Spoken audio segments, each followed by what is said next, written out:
Hola chicos, bienvenidos a la segunda clase de nutrición. Mi nombre es María Gabriela Flores, yo soy médico nutrólogo, docente de la Cátedra de Bioquímica de la Escuela Luis Racetti, Facultad de Medicina. Muy bien, vamos entonces a empezar con la segunda clase que específicamente hablaremos acerca del metabolismo de los micronutrientes. En la primera clase tuve la oportunidad de señalarles que los nutrientes, una de las clasificaciones de los nutrientes es como macronutrientes y micronutrientes. Dentro de los macronutrientes vimos a los carbohidratos, a los lípidos y a las proteínas. Y el día de hoy hablaremos de los micronutrientes. Un micronutriente es un nutriente especial que necesitan los seres vivos en pequeñas cantidades y de hecho se encuentran en pequeñas cantidades en los alimentos. Y lo necesitamos para realizar las funciones bioquímicas celulares necesarias para la supervivencia. ¿Y por qué es importante estudiar los micronutrientes y conocerlos y conocer en qué participan?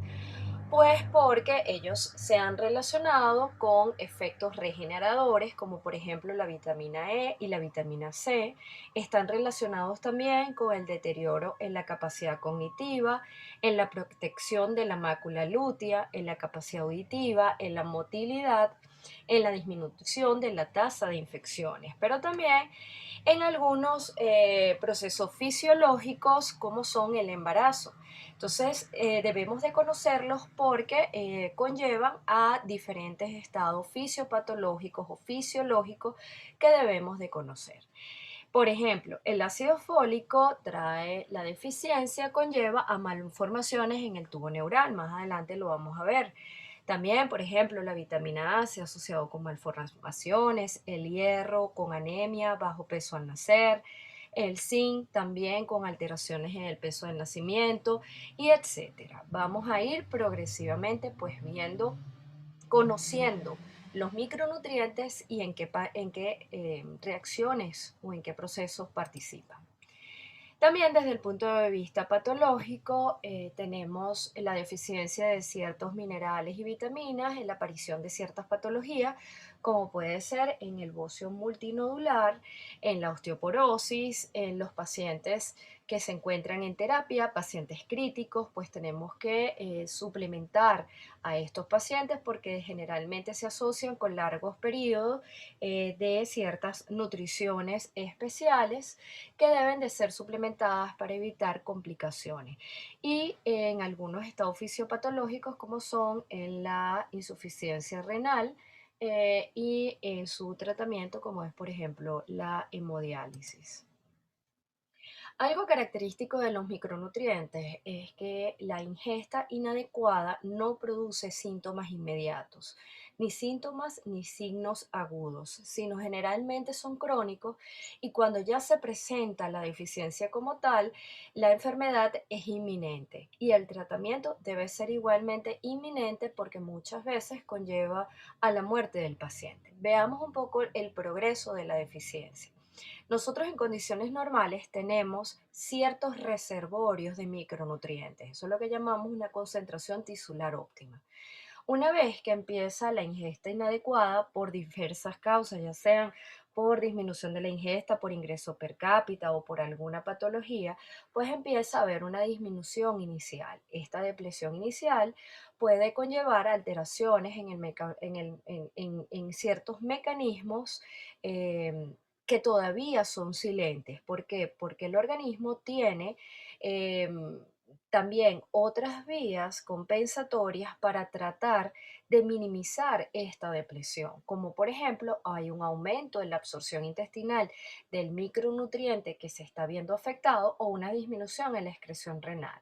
Sin embargo, si esta depresión continúa, ya empieza a aparecer alteraciones en las funciones bioquímicas.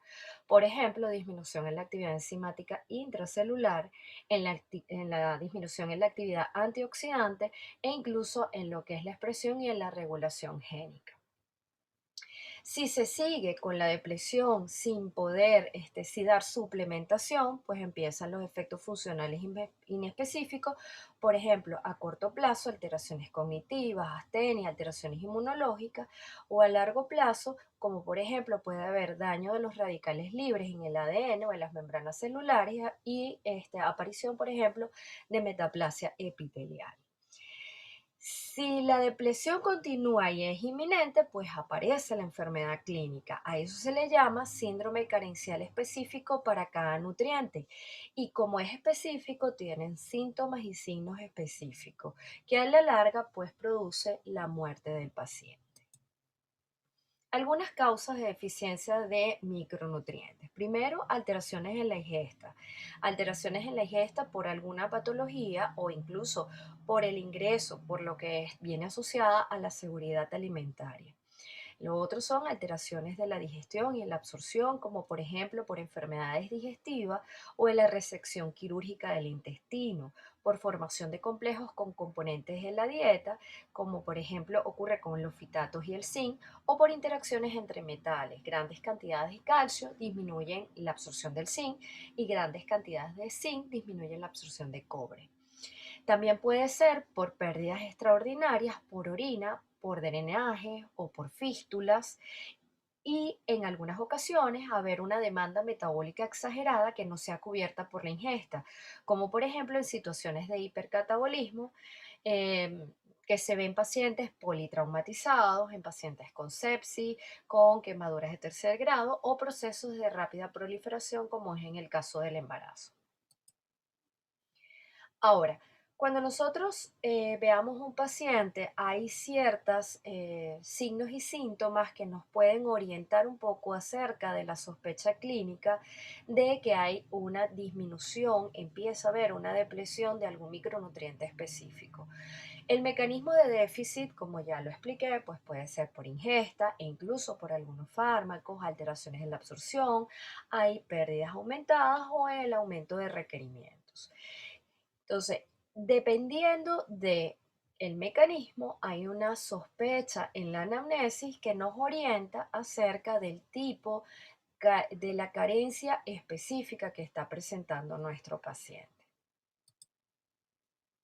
Algunos signos y síntomas de déficit son bastante inespecíficos, pero nos puede orientar, como por ejemplo, uno de los de signos y síntomas que aparecen frecuentemente son los relacionados con la piel, específicamente dermatológicos, como pueden ser dermatitis, dermatosis, petequias, alteraciones en la coloración, caída del cabello, por ejemplo, en la lengua. Podemos encontrar glositis, lengua geográfica, en las encías puede haber gingivorragia, gingivitis, neurológicos, puede haber demencias, algunos tipos de demencia, pues aparecen por carencia de algunos micronutrientes. Y aquí les dejo un mensaje que para mí es contundente. Si crees que eres demasiado pequeño como un micronutriente, para marcar una diferencia, intenta dormir con un mosquito. Esto lo dijo Dalai Lama aplicado en otras circunstancias, pero yo la traigo a esta clase porque el médico no debe olvidar la parte nutricional y específicamente no olvidar los micronutrientes que, como ya les comenté, la depresión empezamos a ver enfermedad clínica cuando ya la deficiencia es marcada y esto puede conllevar a la muerte de nuestro paciente. Muy bien, hablemos de los tipos de micronutrientes. Los primeros son las vitaminas. Las vitaminas son compuestos orgánicos que no pueden ser sintetizados en el organismo y que se encuentran en pequeñas cantidades en los alimentos. Son indispensables para realizar las funciones vitales, es decir, es necesario consumirlas en los alimentos. Su ausencia o deficiencia conlleva a síndromes de deficiencia específicos llamados avitaminosis. Las vitaminas facilitan la transformación de los sustratos a través de las vías metabólicas, ya que ellas participan generalmente como coenzimas, que ya ustedes la conocen, este tipo de conceptos en el tema de enzimas. Ahora, cuando hablamos de vitaminas, tenemos que también identificar lo que es un vitámero. Un vitámero es un isómero y un análogo activo de las vitaminas. Funcionan a nivel metabólico como, primero, estabilizadores de membranas, son donadores y aceptores de protones o electrones, pueden actuar como hormonas y la principal función de ellos, como ya se los mencioné, son como coenzimas. Dependen de su distribución tisular, celular y de su actividad química. Desde el punto de vista de solubilidad, las vitaminas las podemos clasificar en dos grandes grupos, las vitaminas hidrosolubles y las vitaminas liposolubles. Las vitaminas hidrosolubles son solubles en solventes polares como el agua. No tenemos reservas importantes a nivel biológico, es decir, que la ingesta diaria debe cubrir el requerimiento. Se absorben mediante procesos activos o pasivos, son transportadas unidas a portadores o en solución libre, son excretadas principalmente en la orina de forma intacta o en forma de metabolitos hidrosolubles e incluyen la vitamina C, la tiamina, la riboflavina, la niacina, la vitamina B6, la biotina, el ácido pantoténico, los folatos y la vitamina B12. Hablemos de cada uno, obviamente, de una manera superficial, pero lo suficientemente completa como para saber cuándo hay una avitaminosis específica y cuál es la función que cumple. Veamos entonces y empecemos con la vitamina C. La vitamina C cumple un rol importantísimo como antioxidante. Participa en la síntesis de colágeno, en el mantenimiento del sistema inmunológico y facilita la absorción de hierro. Cumple una función antioxidante principalmente por ser donadora de electrones, es decir, participa en reacciones de óxido-reducción ligadas a ciertas enzimas, como por ejemplo la hidroxilación del colágeno, la formación de carnitina, la formación y estabilidad de la norepinefrina, la tirosina y las hormonas peptídicas. ¿Dónde conseguimos la vitamina C? Principalmente en frutas cítricas, en la lechosa, en el cambur, en el plátano, en papas, etcétera. Generalmente el paciente pues debe de consumir suplementación de vitamina C. El requerimiento diario adecuado lo conocemos con la abreviatura RDA. Perdón, la RDA de la vitamina C son de 60 miligramos por día. Y la deficiencia, cuando hay la vitaminosis por vitamina C, pues se caracteriza por una enfermedad típica llamada el escorbuto. El escorbuto se caracteriza por debilidad, anemia, gingivitis, gingivorragia y aparecen petequias. Estos son hemorragias en piel que pueden ser visibles por debilidad principalmente en las paredes de los vasos sanguíneos. Y todo esto puede estar asociado con una inestabilidad del colágeno por déficit de la hidroxilación, como ya ustedes conocen, de residuos de prolina y de lisina. Es decir, en líneas generales, por alteraciones en las reacciones que son catalizadas por hidroxilasas que contienen cobre y hierro. Durante su metabolismo se pueden transformar en ácido oxálico que a la larga puede producir cálculos renales. Esto es importante saberlo, pues con un paciente con suplementación con antecedentes de litiasis renal. Ahora, de la vitamina D, de la vitamina C, se habla mucho acerca de su requerimiento diario. Sin embargo, también el exceso de la ingesta de vitamina C pasa a ser de su efecto beneficioso, que es antioxidante, a convertirse en un prooxidante. ¿Por qué? Porque tiene la capacidad de reducir el hierro férrico a ferroso. Esto es por medio de dos reacciones químicas llamadas la reacción de Fenton y la reacción de Haber-Weiss, en las cuales el hierro férrico, por medio de la oxidación del ácido ascórbico, se producen radicales libres como son el peróxido de hidrógeno. Este peróxido de hidrógeno pues, puede producir daño a nivel celular, a nivel del ADN, por estrés oxidativo. Entonces, lo que generalmente se recomienda es no consumir más de 2 gramos por día. Sigamos con la vitamina B1, también llamada la tiamina. La tiamina es indispensable para el funcionamiento del sistema nervioso, para el crecimiento, para el mantenimiento del tejido cutáneo y para el metabolismo de los carbohidratos. Generalmente la asociamos con el consumo de carnes, yema de huevo, hígado y leche, cereales integrales, arroz, legumbres, verduras y levaduras. Su deficiencia produce una enfermedad característica llamada beriberi. Y en los pacientes alcohólicos tienden a tener deficiencia de tiamina y se presenta un tipo de demencia llamado síndrome de Wernicke-Korsakoff. El requerimiento diario adecuado de la tiamina es 1 miligramo. Ok, característicamente en la encefalopatía por Wernicke-Korsakoff por deficiencia de tiamina, pues tenemos alteraciones principalmente en el tálamo y en el hipotálamo que se caracteriza por este tipo de síntomas y signos.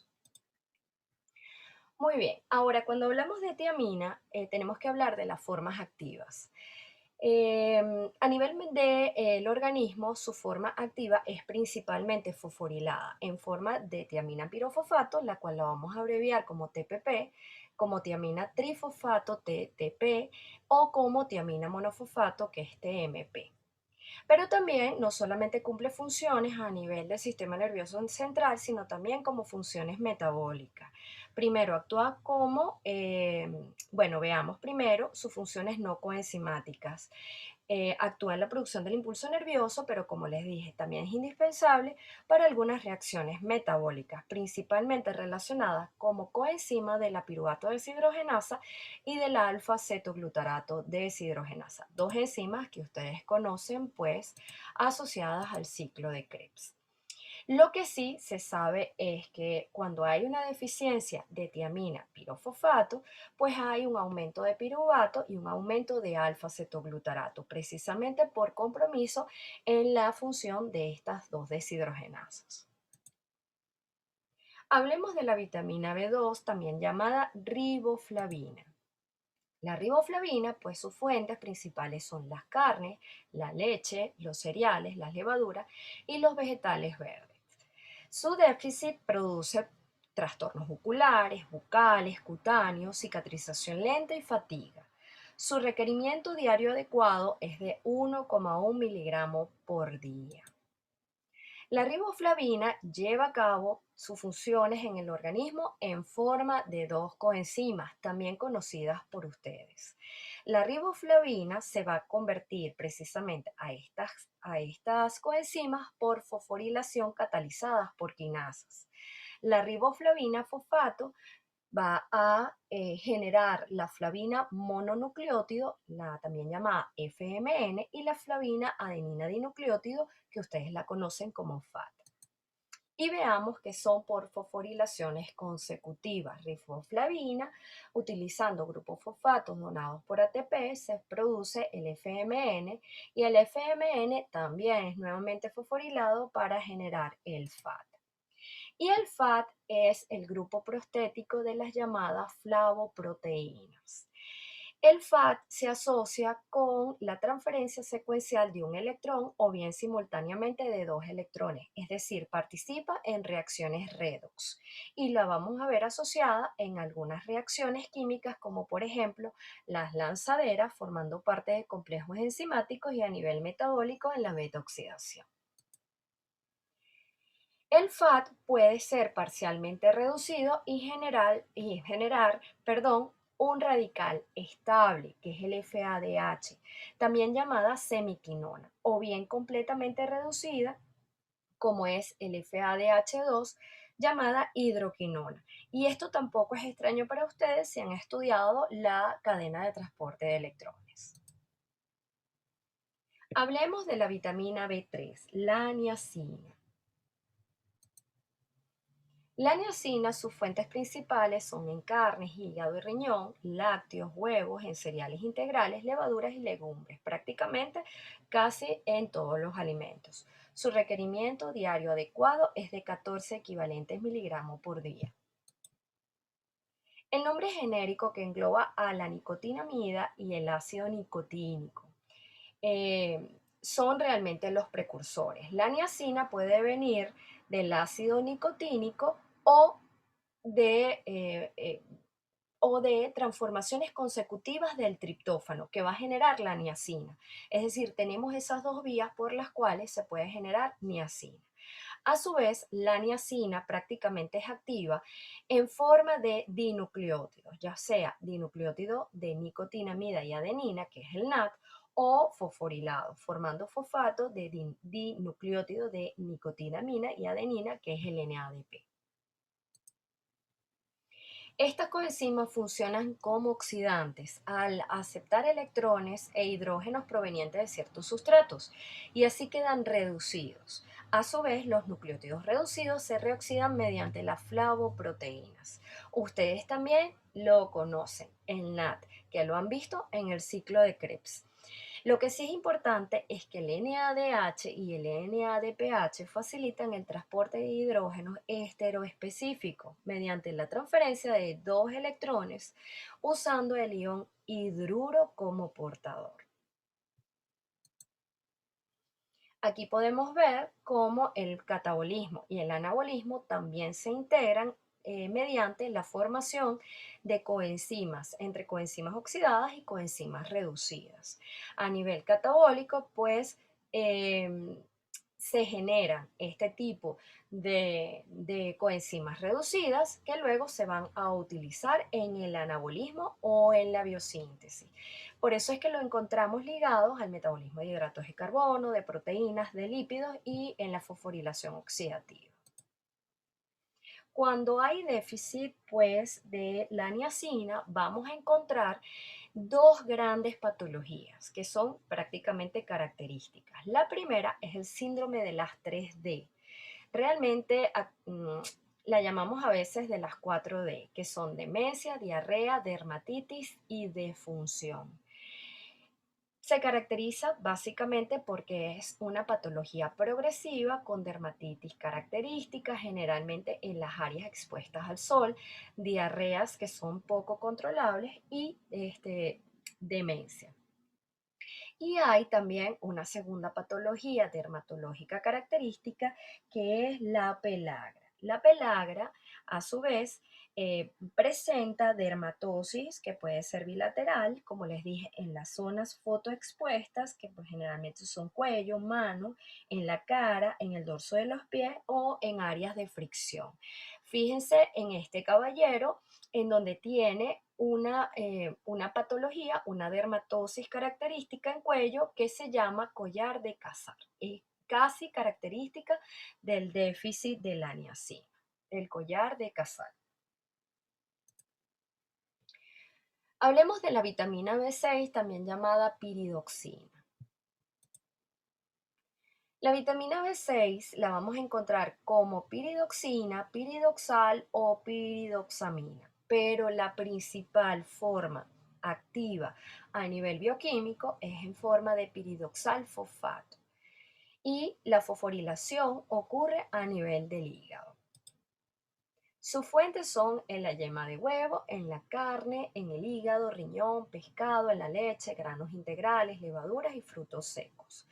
El déficit es raro. ¿Por qué? Porque se encuentra en gran cantidad en los alimentos, pero su carencia puede conllevar a la aparición de anemia, fatiga, depresión, mareos, conjuntivitis, déficit motor, náuseas y vómito.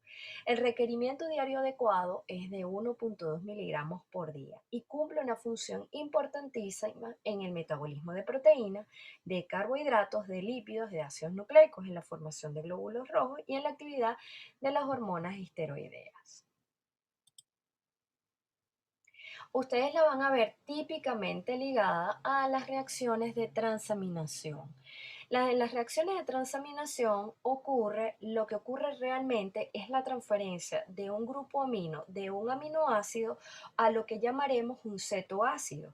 Ese cetoácido recibe el grupo amino mediado por la piridoxina que está unida a la enzima y se va a convertir ahora en un aminoácido, quedando el donador como un cetoácido. A eso le llamamos en bioquímica reacción de ping-pong y la verán a profundidad en el metabolismo de proteínas. La vitamina B8 es la biotina. La biotina puede estar de varias formas activa en el organismo, básicamente como biotina libre, como biocitina o los sulfóxidos D y L de la biotina.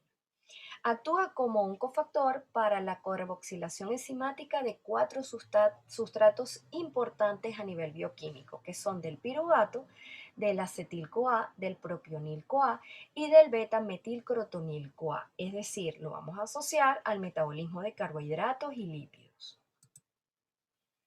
Las fuentes de biotina son básicamente en la yema de huevo, en el hígado y en algunos vegetales.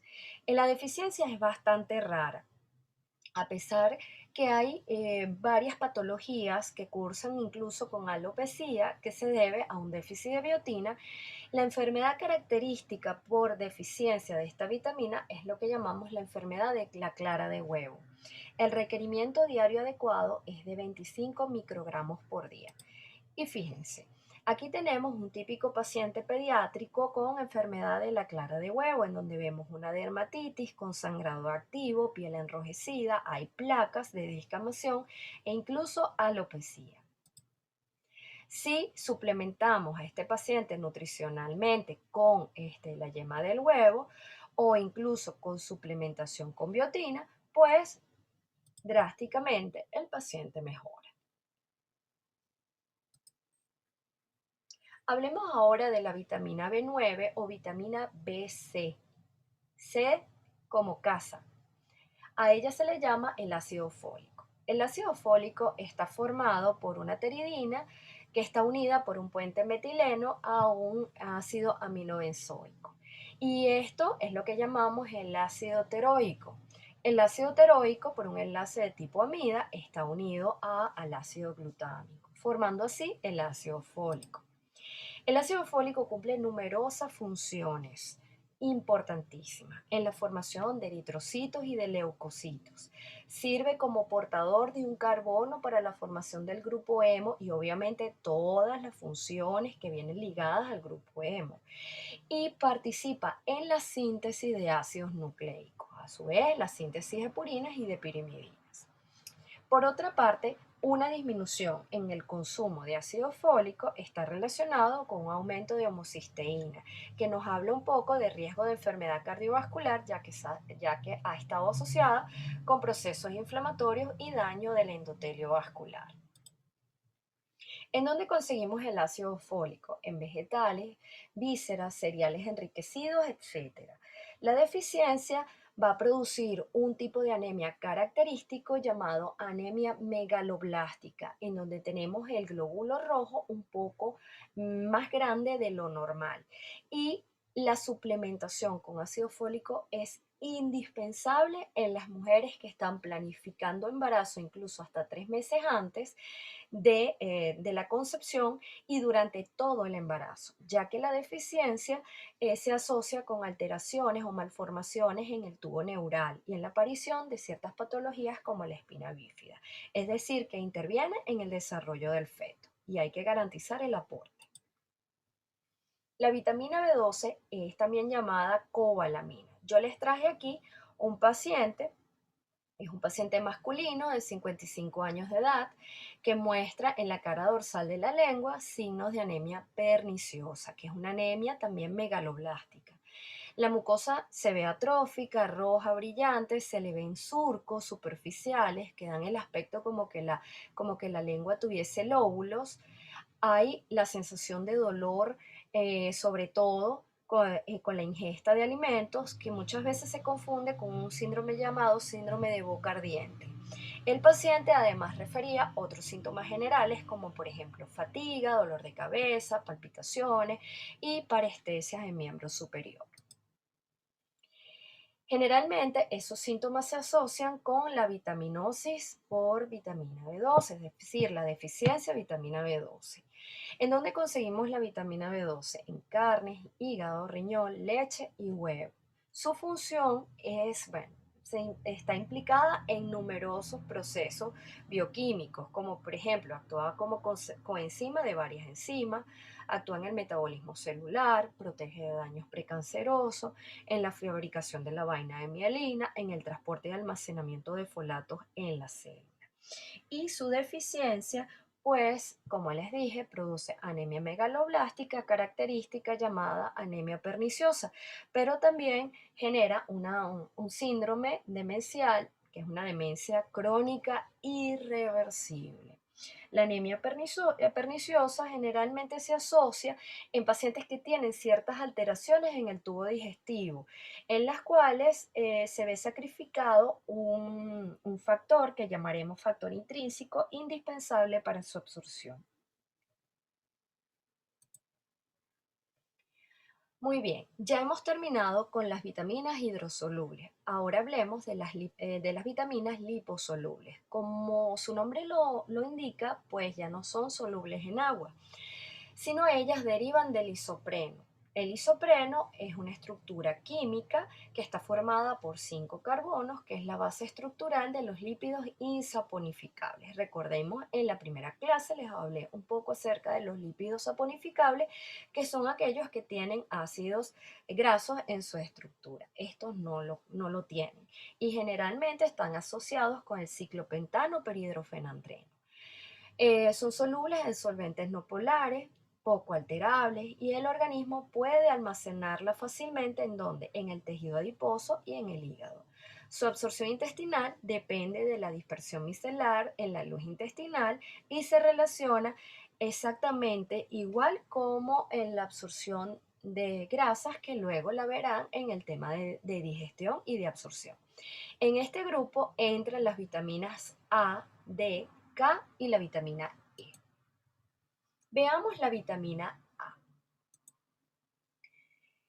La vitamina A la podemos encontrar en dos fuentes, de origen animal, como asociada a una estructura química que son los éster de retinilo, que generará por reacciones químicas vitamina A preformada, que es el retinol. O también la podemos asociar con fuentes vegetales, como son los carotenos, que producen retinoides al metabolizarse y son llamados provitamina A. El más importante, pues es conocido creo que por todos, llamado beta caroteno. La fuente de vitamina A preformada, por ejemplo, en el hígado, en la yema de huevo, en la leche entera, en la mantequilla y el queso, o como provitamina A en fuentes vegetales, zanahoria, en las hojas verdes y amarillas, en ciertas frutas, como por ejemplo el melón. Su función es esencial para el funcionamiento normal del sistema visual, en el crecimiento y desarrollo, en el mantenimiento del epitelio y en la función inmunológica y reproductiva. Su requerimiento diario adecuado es entre 800 y 1000 ER, ¿ok? Así lo llamamos, por día, y es variable.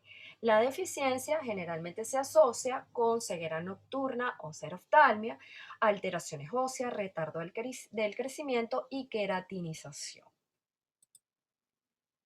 La vitamina E, también llamada tocoferol.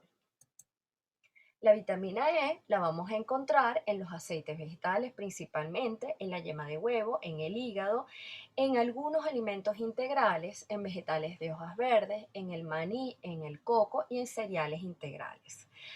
Actúa como antioxidante, el cual juega un papel indispensable en la estabilización de las membranas celulares, protege los ácidos grasos del daño oxidativo y protege contra varias enfermedades degenerativas, incluyendo la vejez prematura. Hay bastante trabajos que asocian la vitamina E como protectora en enfermedades como el cáncer o en cardiopatías, arteriosclerosis, etc. Veamos la vitamina K. La vitamina K existe en tres tipos básicos. La vitamina K1, que es la fitonadiona, que es proveniente de vegetales de hoja verde u oscura. También se puede encontrar en el hígado y en ciertos aceites vegetales. La vitamina K2, que es la menaquinona, que es producida por las bacterias intestinales, y la K3, que es una variante sintética. Cumple función importante como cofactor esencial de las enzimas activadoras de los factores de coagulación. Lo verán en fisiología. Y su déficit principalmente genera hemorragias con hipoprotrombinemia, que se asocia con una enfermedad característica llamada enfermedad hemorrágica del recién nacido. De hecho, a los recién nacidos se les coloca vitamina K intramuscular para evitar precisamente la aparición de hemorragias. El requerimiento diario adecuado son 55 microgramos por día. La vitamina D. La vitamina D es un término genérico referido a la estructura molecular que está constituida por cuatro anillos A, B, C y D con distintas cadenas laterales que proceden del ciclopentano perhidrofenantreno, es decir, es una vitamina liposoluble. Cumple muchísimas funciones, entre ellas el mantenimiento y la homeostasis del calcio plasmático, en el mantenimiento celular y neuronal, en la absorción intestinal del calcio, en la absorción del fósforo, facilita la resorción ósea junto con la paratormona y en la reabsorción renal de calcio. Muy bien. Otro de los micronutrientes, ya vimos las vitaminas, ahora veamos los minerales. Los minerales también los podemos clasificar en macrominerales o microminerales u oligoelementos. Los macrominerales son necesarios en cantidades relativamente grandes, como por ejemplo el sodio, el cloro, potasio, calcio, fósforo y magnesio. Y los microminerales son necesarios en cantidades pequeñas, como por ejemplo el hierro, el zinc, el manganeso, el yodo, el flúor, etc. Aquí pues yo les traje un cuadrito que más o menos resume lo que es la función de ciertos minerales. Por ejemplo, el calcio se asocia con el mantenimiento óseo, con la contracción muscular, en la conducción nerviosa. El fósforo se relaciona con el mantenimiento también de la salud ósea, en la energía metabólica, en la regulación enzimática. El magnesio, pues también el mantenimiento de la salud ósea, en la contracción muscular, en la constitución biológica. El azufre, pues presente en faneras y cartílagos, pues todos ellos tienen fuentes específicas en alimentos específicos, generalmente como son minerales, puede ser cubierto por alimentación, a menos que por ciertas patologías o incluso por edad avanzada, pues haya que dar una suplementación obligatoria, como ocurre por ejemplo con el calcio. Hablemos de sodio, potasio y cloro porque para nosotros es sumamente importante. El sodio y cloro pues abundan en el líquido extracelular, el potasio en el líquido intracelular, se encuentran de forma ionizada en el cuerpo humano, pues participan en el equilibrio y distribución del agua corporal, en el equilibrio osmótico, en el equilibrio ácido-base, en los diferenciales intra y extracelulares, que viene relacionado con lo que son los potenciales eléctricos, en la bomba sodio-potasio TPasa, y son muy utilizados en medicina y debemos de conocerlo porque la base de decidir la fluidoterapia pues radica del conocimiento de la función del sodio, potasio y el cloro como electrolitos. Dentro de los microminerales, como les comenté, se encuentra el zinc, el cual es involucrado en la síntesis de proteínas y ácidos nucleicos, en la replicación y crecimiento celular, en el metabolismo energético y en la estabilización de canales iónicos y receptores hormonales. El selenio es importantísimo en el funcionamiento de la glutatión peroxidasa, que es una enzima relacionada con radicales libres, en la transformación de radicales libres a moléculas de agua. El manganeso como cofactor de numerosas enzimas indispensables para la formación del tejido conectivo, en el crecimiento y en la reproducción. También tenemos el cromo y el cobre. El cobre es un cofactor de varias enzimas que se llaman las cuproenzimas. Ustedes van a ver varias a nivel de bioquímica y fisiología, como son el citocromoxidasa, la superoxidodismutasa, la lisiloxidasa, etc. También participa de forma importante en el crecimiento, en la producción de glóbulos rojos, glóbulos blancos, en el metabolismo del colesterol y la glucosa, en el desarrollo del embrión y del sistema nervioso central, y en la síntesis de algunas hormonas y neurotransmisores. Por su parte, el cromo también cumple una función bien importante por la acción primaria del complejo cromo con la cromodulina, que es un sistema autoamplificador de la señal de la insulina, es decir, participa de forma activa en lo que es la cascada de la insulina relacionada con la cascada de las quinasas. El hierro.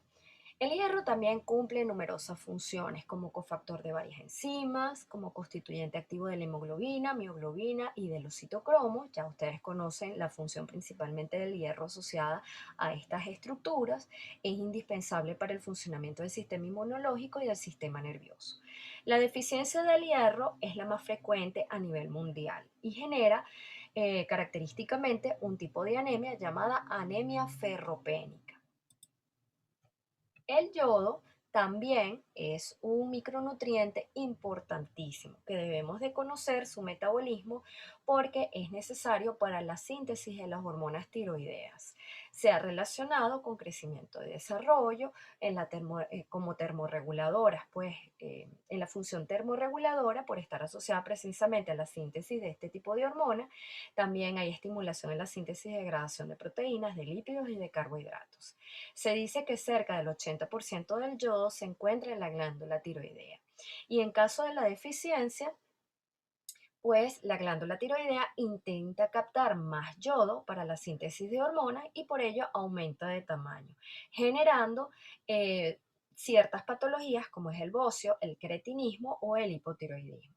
En el caso contrario, la glándula va a disminuir de tamaño y es lo que nosotros normalmente llamamos médicamente y clínicamente como el hipertiroidismo, que tiene sus síntomas y sus signos característicos. Bueno, hasta aquí llegó la clase de metabolismo de micronutrientes. Espero que les haya gustado y esperemos la tercera clase de nutrición. Muchísimas gracias por su atención.